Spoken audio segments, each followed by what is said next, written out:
Hi, I'm Cash, and welcome back to Cash Talks Football, where we break down all the goals scored in the Premier League using my over 20 plus years of coaching experience and doing a vast number of other jobs in the old football-y world. We're breaking down Brighton against Aston Villa, and I'm going to show you a couple of referee inconsistencies in the same game where they use the handball rule completely wrong both times.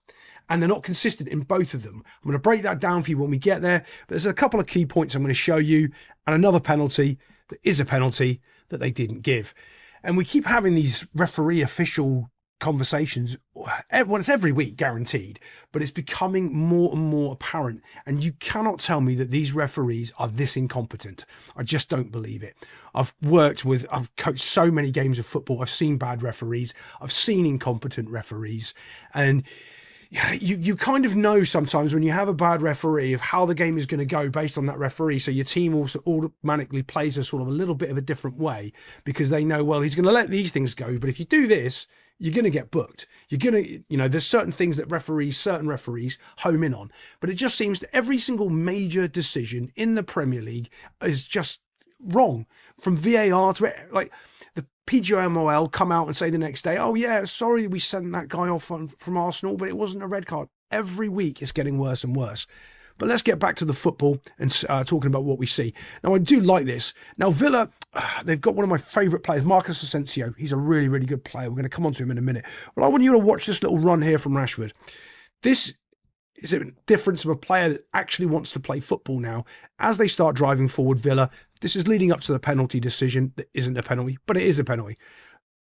Ball goes out, and you can see, because he's run, he's pulled the right back in, opening up the space for the 1v1 on the outside here. That's the difference of movement.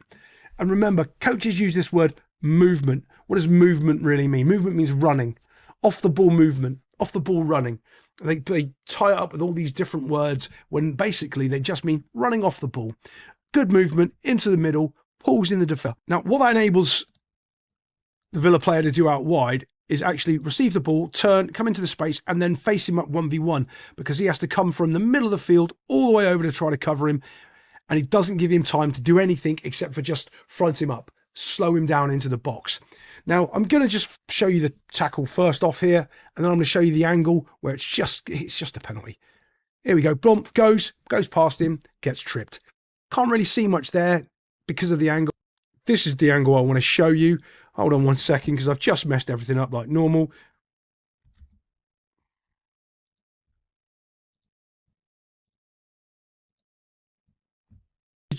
Before he does this, I want to also talk about how he's feigned a player here. Now, you see people doing step overs and all these tricks, and that isn't what moves the player. It's shoulders and hips. Okay, subconsciously, that's what you move on. If you ever want to test this theory, swing at someone like that and just bring your elbow up to look like you're going to slap them in the face, and watch their face move away really quickly because they think you're going to hit them, because it's in the shoulders. And if you flex the shoulders really quickly, you'll get them to flinch. It's the same in football with the hips. Okay, so watch his hips as he goes. You can imagine if he's doing a step over, his foot would be going over here, plump, and planting there. But what that really is doing is moving his hips, okay? So you can see right now, look, bump. You see as he steps over there, that makes the defender plant his foot and react, and he's going past him. Very, very easy, very simple technique. You don't need the fancy footwork if you're just quickly moving your hips and your feet. Bump. As he goes, there's the foul. Clear penalty. Apparently VAR can't see that with all the video replay technology that they've got. That's too complicated to see that. Yeah. Is there a football in the... No, there's no football in the frame, but there's a player kicking another player. Probably a penalty. Now, here's the first inconsistency. This is not a handball, and they call it not a handball. Okay, great. But you can't call this not a handball and then the one that Brighton have when they score a goal a handball. You can't, because it's the same thing, right? So when you have this top part of the arm here, this is what we're looking at, this little part of the arm here, between the shoulder and the elbow. There used to be a rule years ago that it's never a handball if it's the shoulder or the elbow, unless you do the old chicken wing, do the chicken dance, move your arm up. If you do that, if you're bringing your elbow out and you're touching the ball like that, it's a handball. Other than that, when it's by your side, it's not a handball. And clearly it's ricocheted off. It's coming up to the player bump, and it's hitting in there as he's running. It makes it look like the arm's going backwards because of Is it because the ball's hit him that his mum's moved backwards, or is he actively trying to pull his arm out of the way? Either way, to me and to everybody that's played the game for God knows how long, that's not a handball. But then that means the Brighton one's not a handball. Now, you see, if the Brighton one is a handball and they take the goal off, well, that's a handball then, and they get a penalty. You can't have the same type of handball when it's hitting you up between the shoulder and the elbow when a player's in motion like that, and you go, oh, no, that's not a handball, and then calling the next one. Either they're both handballs or they're both not. There is no consistency. We are on a ball over the top, quick counter-attack goal, but I want you to watch Marcus Rashford here. Watch his run. Watch what he actually does. He slows himself down. Look, can you see he slows himself down before he realises the ball's already been played and he can start to accelerate on the halfway line. Oh my goodness, he can play football. You just put him in a different shirt than a Manchester United shirt, and he can suddenly pay attention to the offsides, suddenly pay attention to when the ball's played, suddenly pay attention to keep himself onside. But let's get down to his finish. Now, I've always talked about Rashford. He's one of these players that I always say he can run a bit and he can kick a bit. Now, what do we mean when we say that as coaches? What do we mean he can run a bit and he can kick a bit? When we say he can run a bit, it means he's got some pace. He's going to outrun you. He wants the ball into space. He's not going to dribble you. He's not going to get the ball and beat two players, but he can run a bit. So if you give him the opportunity to run into space, he's really good at that. And he can kick a bit. What do we mean by that? He can finish. So when you say that to non-football people inside of the clique, and you say, oh, he can run a bit and he can kick a bit, what you're just saying is he needs the ball in the space and he can finish. That's what you're actually saying. So he can run a bit and he can kick a bit. But let's have a little look at his finish, because it isn't very good. What is good, though, is the quality of the ball. Rashford doesn't have to take a first touch until he's around about here. Now, if you watch the Liverpool-Everton game, I was talking about how poor the Everton through balls were because of lack of quality. And this is what I'm talking about with quality. He doesn't need to touch it, because when he does, watch how bad his first touch is. Right here, we're going to watch as he goes forward, bump, bump, bump. Now he's going to take his first touch. All right, this sets him up to do whatever he wants to do. But watch his first touch. Watch how close he ends up.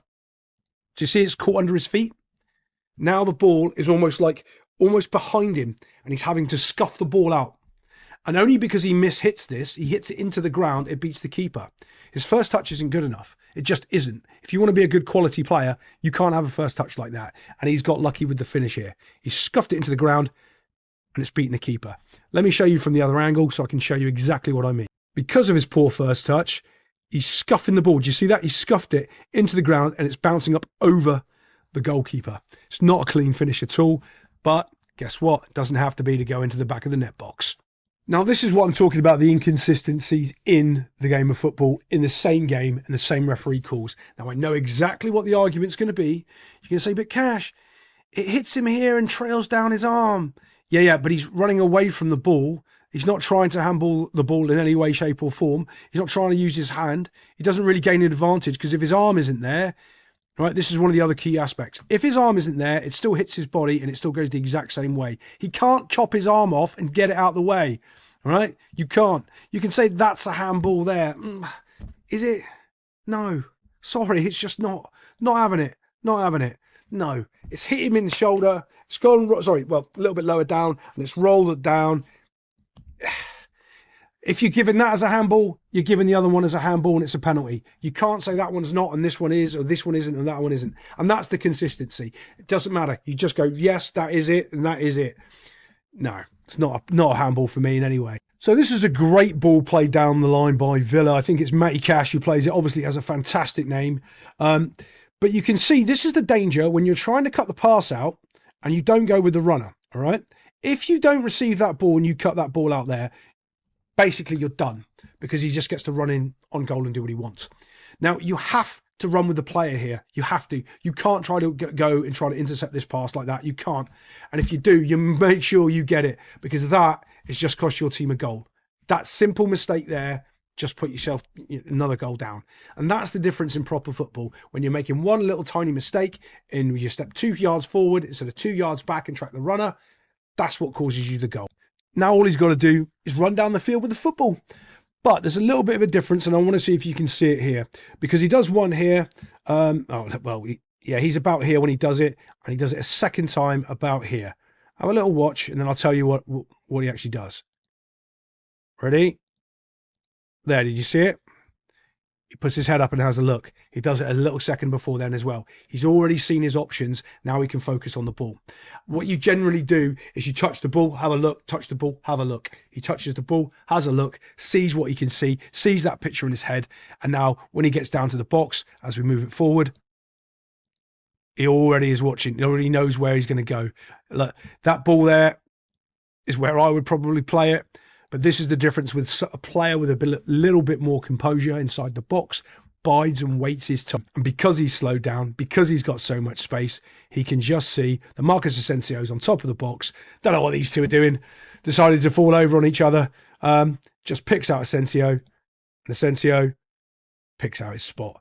Marcus Asensio, to me, is a steal from Villa. I know they think got him on loan, but he's genuinely a top world-class player. I'm shocked that Villa have managed to just snip him up, and they're going to do fantastic if they can keep hold of him for next season. I don't know if they will. I don't know what the loan agreement is, but if you can keep hold of him, you're going to have a really, really solid team on your hands. But look at that quality finish, really easy from him.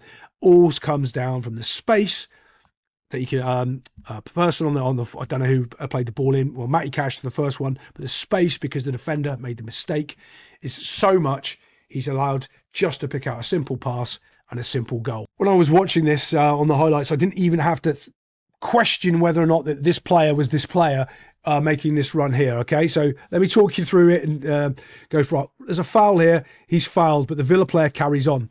So I'm like, oh, I know exactly who that is. It's McGinn, before we even have to even think about it. And this is the difference of real quality midfielders, not what I call fake footballers or Instagram footballers, which I've covered in a couple of my coaching courses. Go and look at some of those and you'll understand how I break down the modern player and why I actually call them Instagram players. And it's about this influencer lifestyle that these players want instead of actually playing football. McGinn's there to play football. He's there to actually just keep going. I'm going to show you at the end that he's actually hurt. But yeah, watch. Wins that, carries on, bump, and off he goes. You've also got to understand, if you look at all of Villa's goals, they're on the transition. They're on the counter-attack. That's where they're getting these goals. Defending very, very well, and then battering you on the counter-attack. Kind of like Nottingham Forest. Obviously, the Brighton player's still down, but 1, 2, 3, 4 players behind the ball on the wrong side. 1, 2, 3, 1, 2, 3, 4, 5. That's the difference. Numbers forward, trying to attack, trying to go in and get an extra goal. All McGinn's got to do is make sure he's got a decent pass, and he gets one. Bump, off we go. There we go. 2v1 now. What can they do on the far post? But have a look at him after he's made this pass. Watch what he does. Pass goes down onto his knees. He's done. He's like, oh my God, I'm hurting from, I don't know if it's the challenge, the run, bit of a combination of the both. But what he didn't do, like most Premier League players would have done, is fall over back there on the challenge, look for a free kick and stop his team transitioning. No, he's an actual football player. He carried on, gets his team up the field, plays a decent pass, gets a goal and sits there and then licks his wounds. That's what men do. Little children, Instagram football players, look for fouls. That's not what he's doing. Ball into feet here, knocks it on. Now it's, can he? I want you to watch this as well. Watch the feet shuffle. Right, I can't stand this.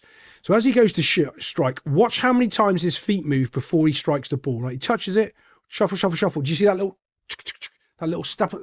Can't stand that. That's telegraphing you to what he's going to do. Right, that is wasted seconds. That's what he's wasted. Can't do that. Finish it properly. Not good enough. That's where I pick up on, the little tiny things that make you a better striker or a better player. If he can polish that out of his game and get that strike away a little bit quicker, become a better player. Gets himself a goal, and Villa charge on for the. Are they going to make it in the Champions League spots? Maybe not. But they've got some big games coming up in the next couple of weeks, and we'll be there to cover it. I'll see you next time on Cash Talks Football.